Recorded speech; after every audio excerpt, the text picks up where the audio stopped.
भारत, धन और ज्ञान की भूमि, फिर भी विभाजन से त्रस्त। अनगिनत राज्य एक दूसरे से लड़ते रहे। एकता एक दूर का सपना थी।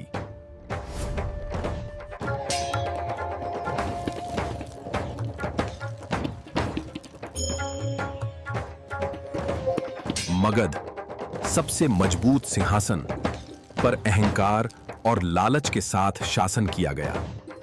लोग भोजन और आश्रय के लिए संघर्ष कर रहे थे, अन्याय के तले कुचले हुए। पश्चिम से विदेशी आक्रमणकारियों ने भारत पर अपनी छाया डाली।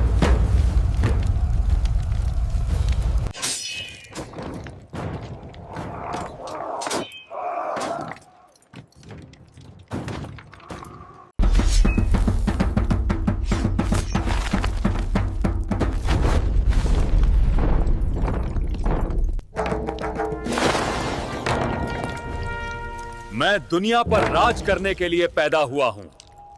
यूनान से लेकर फारस तक उसने विजय प्राप्त की और अब सिकंदर की आंखें भारत की ओर मुड़ी। उसकी परिषद ने भारत की ओर रेखाएं खींची। सीमा पर उसके मार्च का भार महसूस होगा।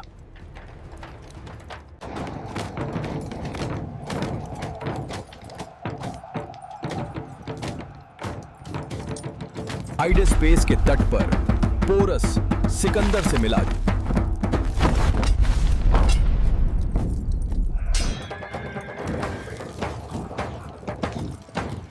और भारत की आत्मा हाथी पर सवार हो गई।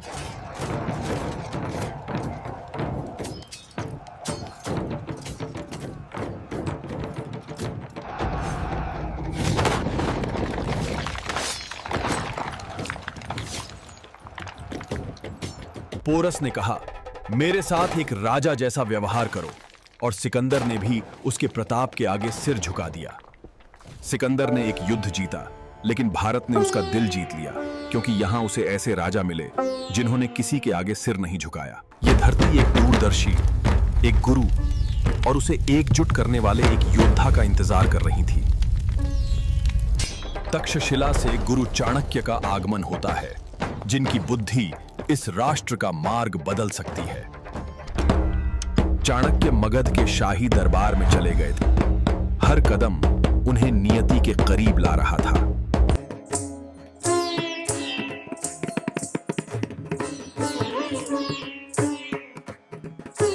चाणक्य का सपना किसी भी ताज से बड़ा था।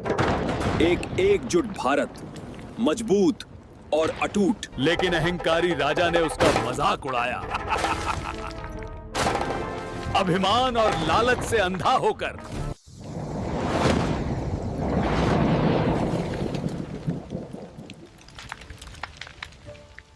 गहरे अपमानित होकर उसने प्रतिशोध की शपथ ली।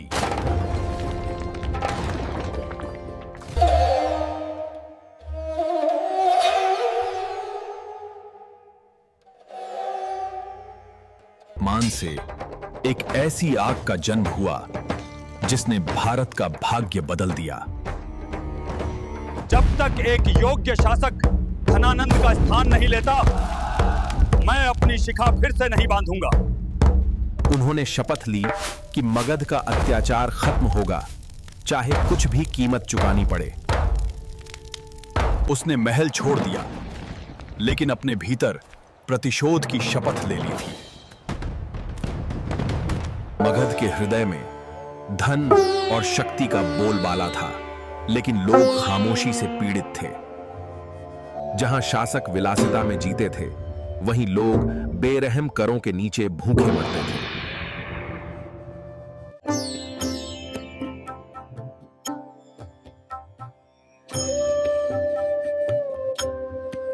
उनका सपना था एक भारत, संयुक्त और अजेय। इस प्रकार एक ऐसे शिक्षक की यात्रा शुरू हुई जिसने एक साम्राज्य का निर्माण किया। चाणक्य नियति की तैयारी के लिए तक्षशिला लौट आए, ज्ञान के पालने में।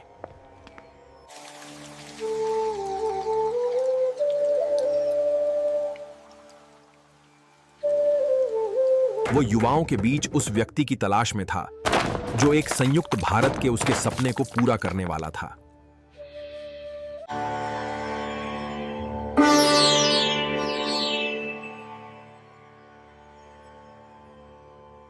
एक साधारण से गांव के लड़के में भविष्य के योद्धा का साहस चमक रहा था। माता के आशीर्वाद से गुरु और शिष्य का बंधन अटूट हो गया। एक मां की विदाई के साथ लड़का नियति के मार्ग पर चल पड़ा। जंगलों, नदियों और पहाड़ों के माध्यम से गुरु और शिष्य ज्ञान के केंद्र तक गए। अंततः वे तक्षशिला पहुंचे, जहां ज्ञान ने शासकों और योद्धाओं को आकार दिया। इन दीवारों के भीतर एक योद्धा का निर्माण शुरू होता है। विद्यार्थियों के बीच खड़ा था राजकुमार आंभिक, धनी, घमंडी और अहंकार से भरा हुआ। उसका अहंकार केवल उन लोगों को अपमानित करने की उसकी इच्छा से मेल खाता था जो उससे नीचे थे। उस एक नजर में एक लड़के और एक राजकुमार के बीच एक प्रतिद्वंद्विता शुरू हुई जो भविष्य को आकार देगी। बड़े राजकुमार ने गांव के लड़के का उसकी विनम्र उत्पत्ति के लिए उपहास किया। रेशम और आभूषणों से सजे राजकुमारों ने गांव के विनम्र बच्चे का उपहास किया। उसने उनकी क्रूरता को चुपचाप सहन किया, पर उसके भीतर अवज्ञा की एक चिंगारी सुलग रही थी।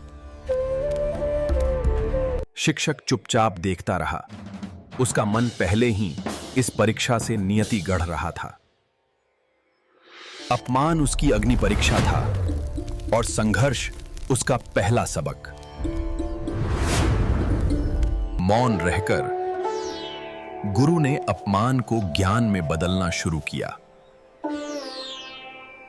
वास्तविक शक्ति धन या आभूषणों में नहीं, बल्कि मन के अनुशासन में है। अपमान हार नहीं है, ये वो मिट्टी है जिससे सच्चा नेतृत्व पनपता है। क्रोध कमजोरों को भस्म कर देता है, सहनशीलता बलवानों को शासक बनाती है। तुम सिर्फ एक छात्र नहीं हो, तुम्हारे भीतर एक भावी सम्राट की चिंगारी है। आज रात से सीखने का मार्ग शक्ति का मार्ग बन जाएगा। गुरु का पहला सबक था अनुशासन, क्योंकि आत्मनियंत्रण के बिना कोई शक्ति टिक नहीं सकती। एक योद्धा को गढ़ने के लिए गुरु ने शरीर में अग्नि और आत्मा में इस्पात की मांग की। गुरु ने न केवल उसके शरीर को प्रशिक्षित किया, बल्कि उसके मन को रणनीति के हथियार में बदल दिया। शरीर मन के बिना अंधा है, मन शरीर के बिना कमजोर है। एक शासक को दोनों में महारत हासिल करनी चाहिए। धैर्य राजाओं का अस्त्र है, इसके बिना शक्ति भी दुर्बलता में बदल जाती है। एक शासक को वो देखना चाहिए जो दूसरों से छूट जाता है, क्योंकि अवलोकन में ही रणनीति की शक्ति निहित है। ज्ञान से पहले विनम्रता गुरु की मांग थी। योद्धा में अभिमान का कोई स्थान नहीं था। संघर्ष और अनुशासन के माध्यम से लड़का एक योद्धा के रूप में विकसित होने लगा। उपहास से सम्मान तक गांव का लड़का अपने साथियों के बीच उठने लगा था। गुरु की सबसे धुंधली स्वीकृति में शिष्य को 100 प्रशंसाओं से भी बड़ी शक्ति मिली। राजकुमार ने लड़के के बढ़ते प्रभाव से खतरे में पड़कर पुरानी प्रतिद्वंद्विता को फिर से महसूस किया। सभी की आंखों के सामने राजकुमार ने लड़के को चुनौती दी और खामोशी खुले संघर्ष में बदल गई। गर्वित राजकुमार ने चंद्रगुप्त मौर्य को अपमानजनक द्वंद्व में धकेल दिया।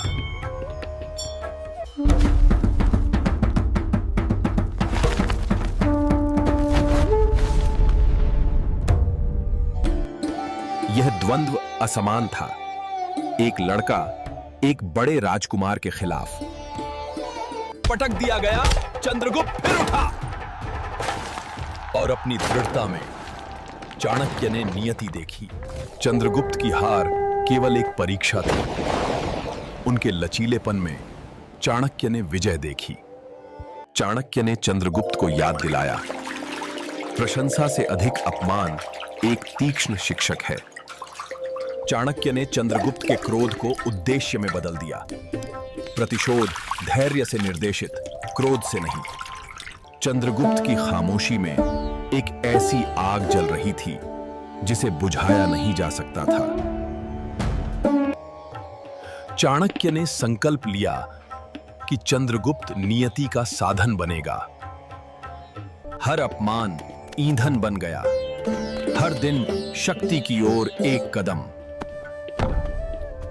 छात्रों के बीच भी चंद्रगुप्त ने कमान की चिंगारी दिखानी शुरू कर दी थी। अंबिक का घमंड ईर्ष्या में बदल गया, क्योंकि चंद्रगुप्त का कौशल चमकने लगा। चाणक्य ने दोनों को देखा, चंद्रगुप्त का उदय और अंबिक का ईर्ष्या में पतन। चाणक्य ने सिखाया कि विजय तलवारों से नहीं, दिमाग और गठबंधनों से बनती है। अंबिक ने फिर उपहास किया, लेकिन चंद्रगुप्त ने मौन की शक्ति में महारत हासिल कर ली थी।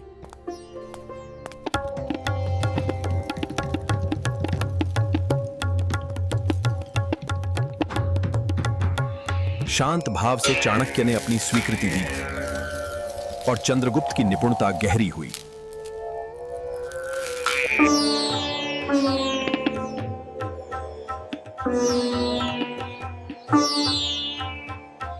सत्रह साल की उम्र में चंद्रगुप्त अब बच्चा नहीं रहा था। वो रूप और भावना में एक योद्धा बन गया था। अंबिक का अहंकार डगमगा गया, क्योंकि चंद्रगुप्त की ताकत उसकी अपनी शक्ति पर भारी पड़ने लगी थी।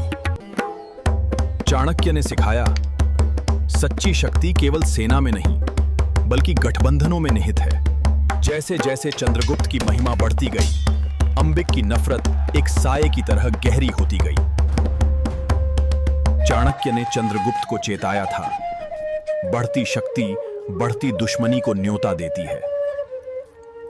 अंबिक चंद्रगुप्त के उदय से भयभीत गुप्त षड्यंत्र रचने लगा। एकांत में चंद्रगुप्त ने अपने शरीर और मन को आने वाले भाग्य के लिए तैयार किया।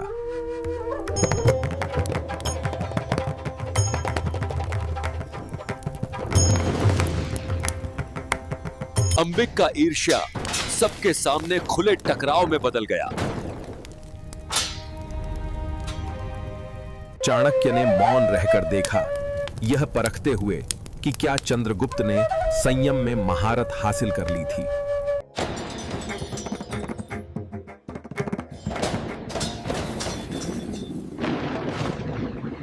अंबिक ने चेतावनी दी, लेकिन चंद्रगुप्त का संकल्प नहीं डिगा।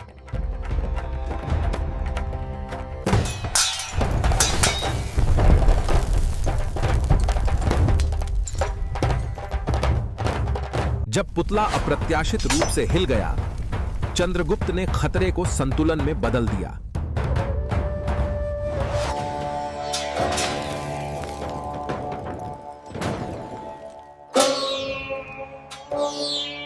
हल्के से सिर हिलाकर चाणक्य ने कौशल की पुष्टि की और चेतावनी दी, सतर्क रहो।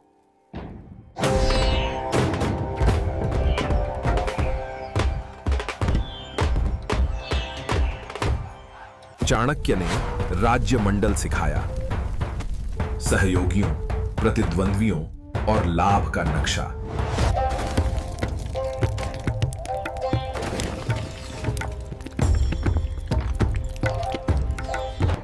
तक्षशिला ने विजय यात्रा की घोषणा की, ऐसी परीक्षाएं जो नेताओं को गढ़ती हैं।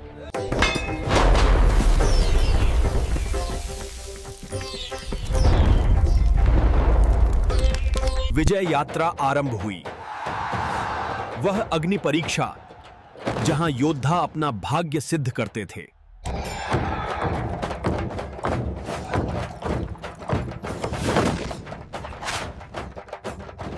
चंद्रगुप्त का तीर सही लगा, जिसने अंबिक के गर्व को हिला दिया।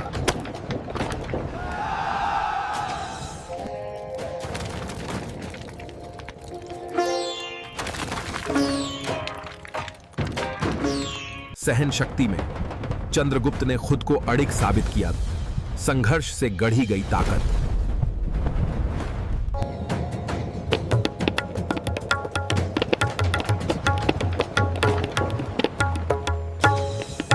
चंद्रगुप्त ने अंबिक को मात दी। दूरदर्शिता की कला में महारत हासिल की।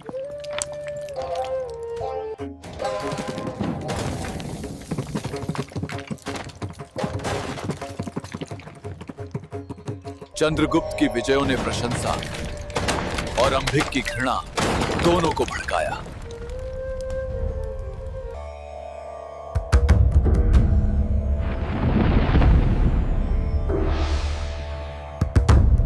अंबिक की ईर्ष्या। चंद्रगुप्त के खिलाफ साजिश रचनी शुरू कर दी।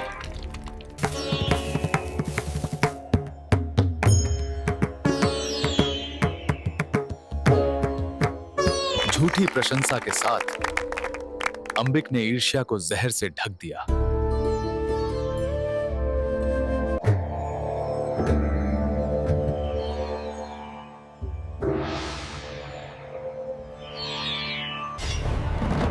अंततः युद्ध के परीक्षण में प्रतिद्वंद्वी आमने सामने आ गए।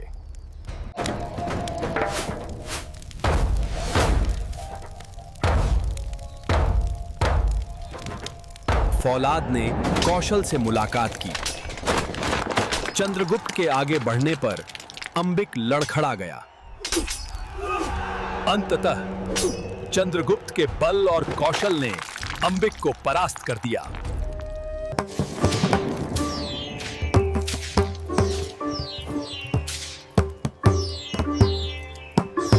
चंद्रगुप्त के उत्थान में चाणक्य ने नियति का आकार देखा।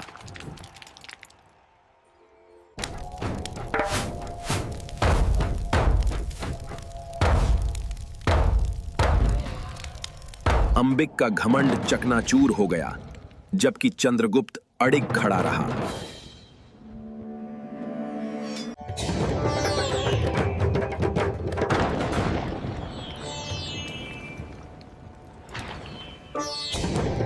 एक राजा को बल से पराजित करना चाहिए, लेकिन वो महान है जो संयम से जीतता है।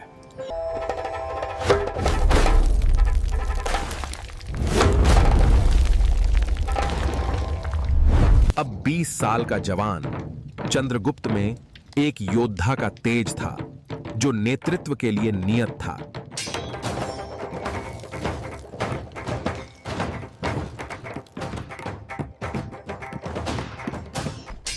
आचार्य चाणक्य ने चंद्रगुप्त को तक्षशिला की दीवारों से परे नियति के लिए तैयार रहने को कहा।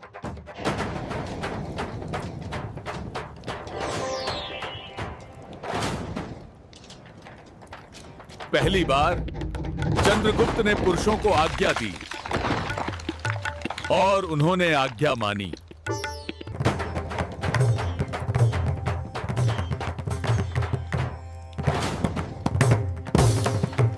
चाणक्य ने अपना दृष्टिकोण प्रकट किया। एक अखंड भारत, एक शासन के तहत एकजुट।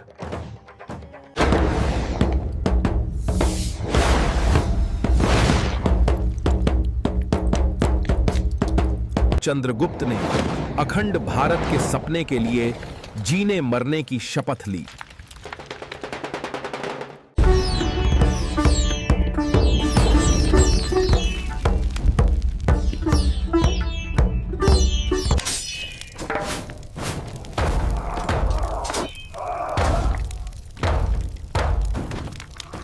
नंदों पर उनका पहला हमला बहादुर था, लेकिन विनाशकारी था।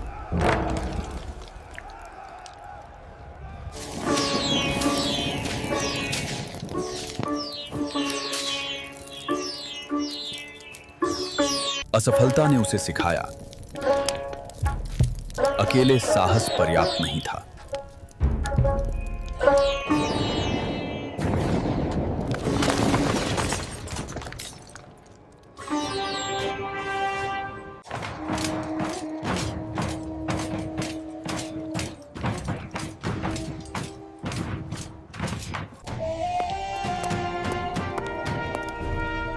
मैं दुनिया पर राज करने के लिए पैदा हुआ हूं। उसकी परिषद ने भारत की ओर रेखाएं खींची।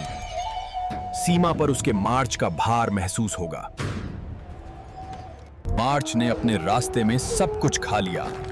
गांव जीत के बोझ तले दब गए।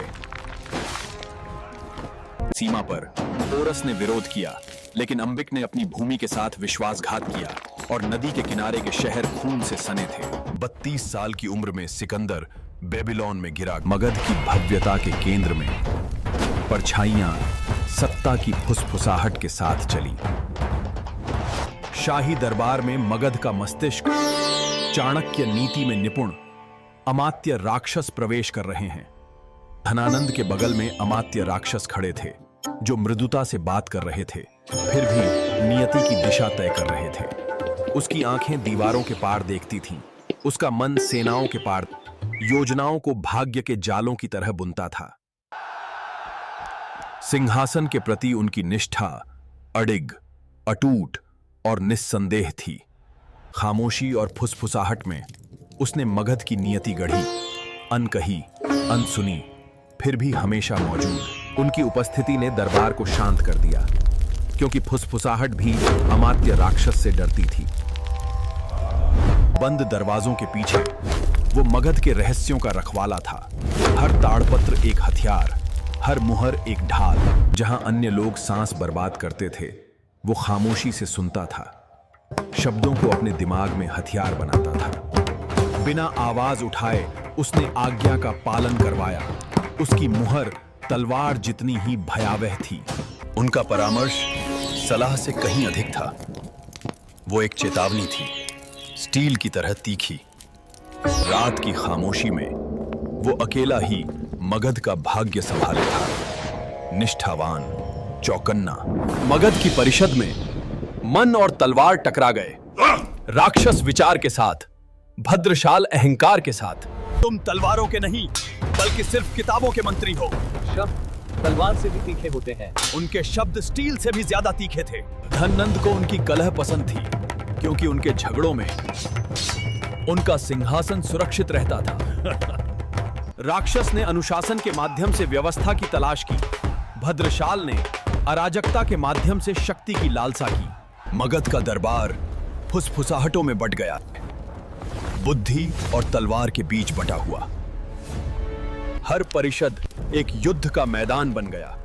राक्षस धैर्य के साथ, भद्रशाल उत्तेजना के साथ। राक्षसों का मौन भद्रशाल की दहाड़ से गहरा था। शांत शब्द तलवारों से भी तेज।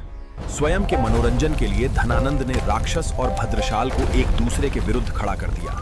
बुद्धि बनाम शक्ति। यहां तक कि सेना ने भी उनकी प्रतिद्वंद्विता महसूस की। एक आधा आदेश में प्रशिक्षित किया गया, दूसरा अराजकता में फेंक दिया गया। उनकी प्रतिद्वंद्विता दरबार से आगे बढ़ गई है। दो नेता, एक साम्राज्य और एक ऐसा सिंहासन जो विभाजन पर फलता फूलता था। जहां राक्षस ने रणनीति में संतुलन देखा, वहीं भद्रशाल ने लापरवाह हमले में महिमा खोजी। राक्षस जासूसों के अदृश्य हाथ पर भरोसा करते थे। भद्रशाल केवल तलवारों के टकराव पर भरोसा करते थे। दरबार स्वयं फुसफुसाहटों में बट गया, कुछ कलम के लिए, कुछ तलवार के लिए। निष्ठा और गर्व के पीछे विश्वासघात पनपने लगा था। एक प्रतिद्वंद्विता जिसने मगध को ही निगलने की धमकी दी। राक्षस ने एक तूफान महसूस किया। चाणक्य और चंद्रगुप्त नाम के एक लड़के की मगध के खिलाफ उठने की फुसफुसाहट। चाणक्य ने शपथ ली नंद सिंहासन को नष्ट करने और चंद्रगुप्त को भारत का शासक बनाने की। अमात्य राक्षस ने तत्काल बात की, लेकिन धनानंद ने अपनी अक्खड़ता में बुद्धिमत्ता को खारिज कर दिया। मगध के द्वार पर सतर्कता का सामना अहंकार से हुआ। राक्षस ने तैयारी की, भद्रशाल ने डींगे मारी। चाणक्य ने पहला वार किया, भूख से मगध को कमजोर कर दिया। तलवार या ढाल से नहीं दिख रहा था। किसान भोजन जमा करते हैं, दुश्मन नहीं। चाणक्य की आवाज ने लोगों को उकसाया और मगध की शक्ति ने उनके संकल्प को और मजबूत किया। हर विनाश में चाणक्य एक संदेश छोड़ जाते थे। ये प्रमाण कि उनका मस्तिष्क वो आग थी जिसे मगध समाहित नहीं कर सकता। कायर की लिखावट। तक्षशिला के गलियारों से एक सिंह गरजा है।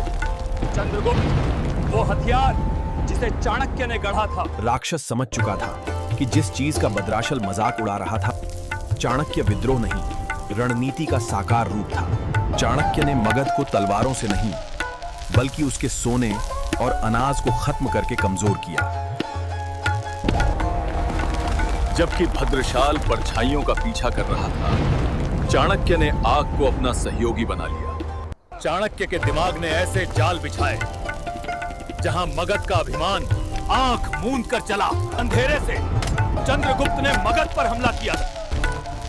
छात्र चाणक्य की तलवार बन रहा था।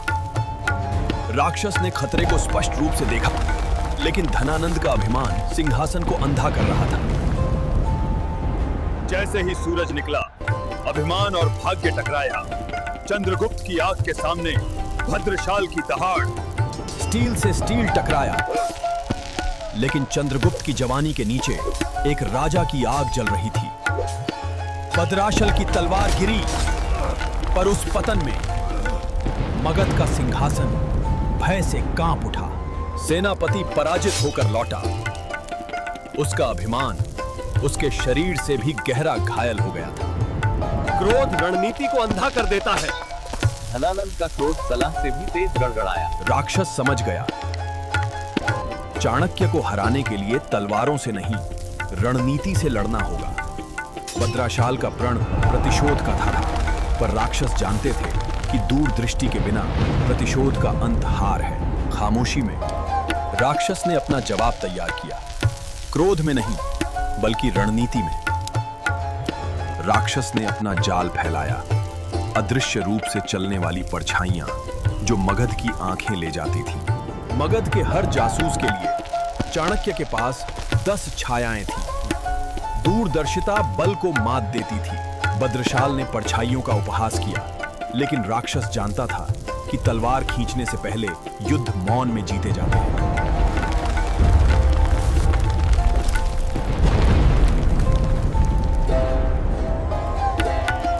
हर वार के साथ चंद्रगुप्त बड़ा होता गया। चाणक्य की आंखों के नीचे शेर बनता गया।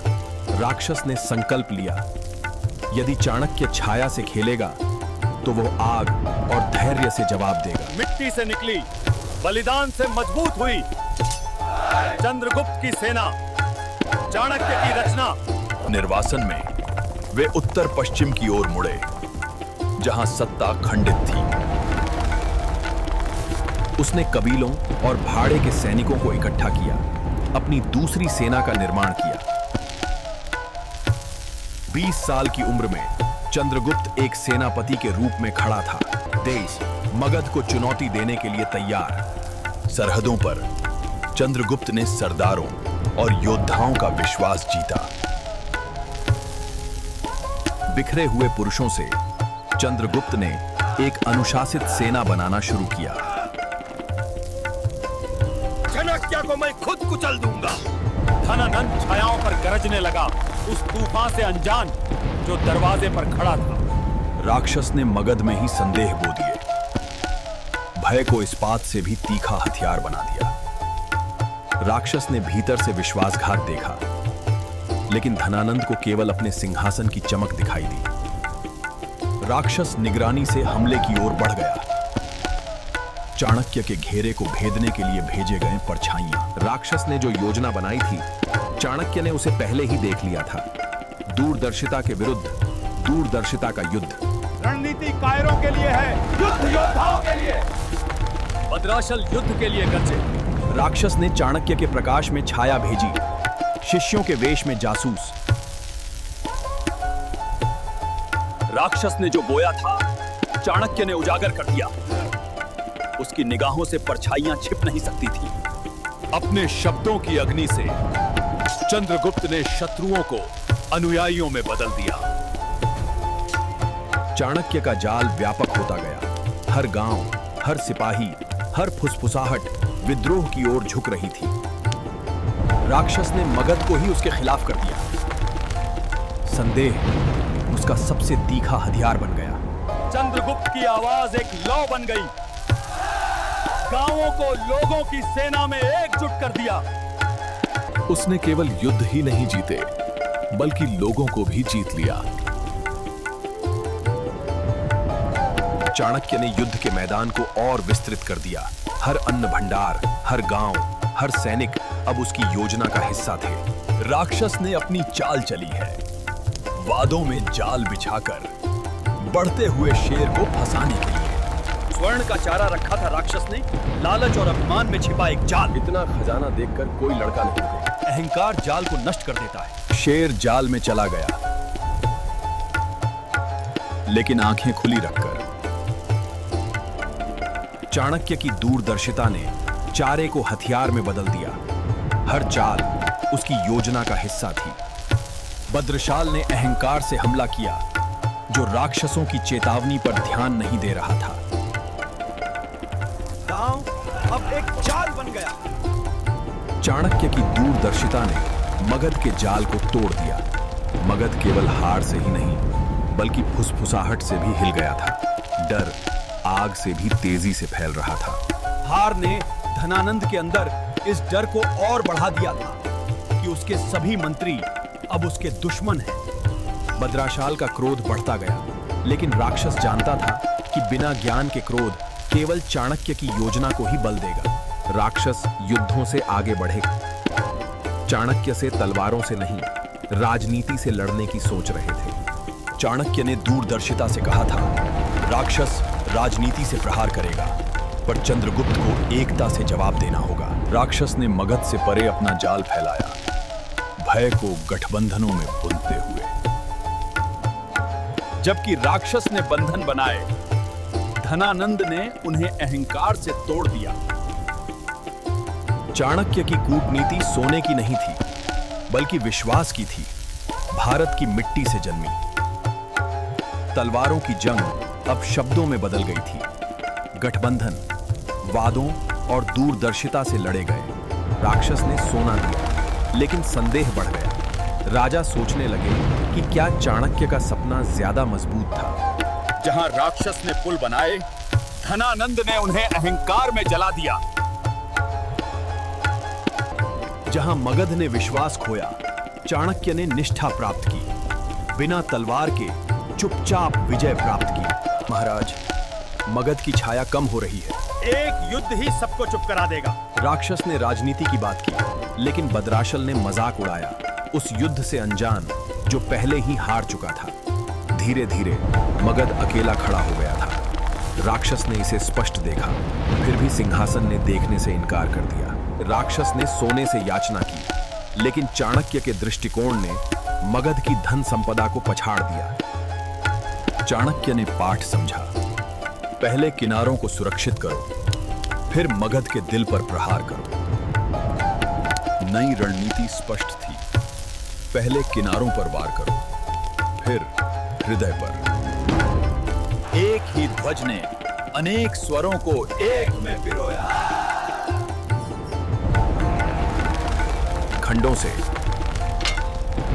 चंद्रगुप्त ने एक सेना की रूपरेखा तैयार की। एक सीमांत चौकी गिर गईगा। यह इस बात का प्रमाण था कि नई योजना काम कर गई। मगध की तलवारें अब चंद्रगुप्त के लिए चमक उठी थीं, और राक्षस जानता था कि समय का ज्वार बदल चुका है। युग बदल गया था। मगध की अपनी आवाजें अब चाणक्य के सपने की गूंज थी। गांव से शहर तक आवाजें एक हो गईं। चंद्रगुप्त अब सिर्फ एक युवक नहीं, बल्कि लोगों के सेनापति थे। मगध का किला अब शान से नहीं खड़ा था। उसके सैनिक डगमगा रहे थे, उसकी शक्ति बिखर रही थी। तूफान इकट्ठा हुआ, लोग एक सेना में बदल गए। उनकी आग चाणक्य के दृष्टिकोण से निर्देशित हुई। नंदों का सिंहासन पहले ही टूट चुका है। चाणक्य ने घोषणा की, मगध का पतन अब कोई प्रश्न नहीं, बल्कि एक प्रतीक्षित क्षण था। रणभूमि गरजे, लोग योद्धाओं में बदल गए। उनकी गर्जना ने मगध का सिंहासन हिला दिया। मगध में दहशत फैल गई। महल के भीतर भी भय ने गौरव का स्थान ले लिया था। मगध के द्वार कांप उठे। आग और रोष उसके द्वार पर प्रतीक्षा कर रहे थे। चाणक्य ने बिना शब्दों के आज्ञा दी, नियति स्वयं चंद्रगुप्त की सेना के साथ चल पड़ी। घेराबंदी शुरू हो चुकी थी। चंद्रगुप्त की अग्नि मगध की दीवारों को हिला रही थी और साम्राज्य कांप रहा था। धनानंद हताशा में आग बबूला हो रहा था। जा अपने ही महल की दीवारों के भीतर ढहते साम्राज्य से अनजान मगध के द्वार टूट गए। जा चंद्रगुप्त का तूफान साम्राज्य के दिल में दाखिल हो गया था। मगध की दीवारों के भीतर युद्ध छिड़ गया। चंद्रगुप्त की अग्नि एक ढहते हुए सिंहासन से टकराई। मगध का महल कांप उठा। धनानंद का सिंहासन कांप गया जैसे ही चंद्रगुप्त करीब आया। विजेता और राजा अब आमने सामने खड़े थे। नियति चंद्रगुप्त को मगध के सिंहासन तक ले आई थी। धनानंद तलवार से नहीं बल्कि अपने अहंकार से गिरा और चंद्रगुप्त मगध के नए सूर्योदय के रूप में उभरा। विद्यार्थी से सम्राट तक चंद्रगुप्त चाणक्य के मार्गदर्शन में भारत का पहला साम्राज्य बनाने के लिए उठे। मगध के बागों में जो एक नजर से शुरू हुआ वो प्यार और नियति के बंधन में खिल उठेगा। उसकी मुस्कान में योद्धा को आराम मिला। उसके साहस में उसने अपना राजा देखा। इस प्रकार केवल एक विवाह ही नहीं बल्कि दिलों का मिलन भी संपन्न हुआ।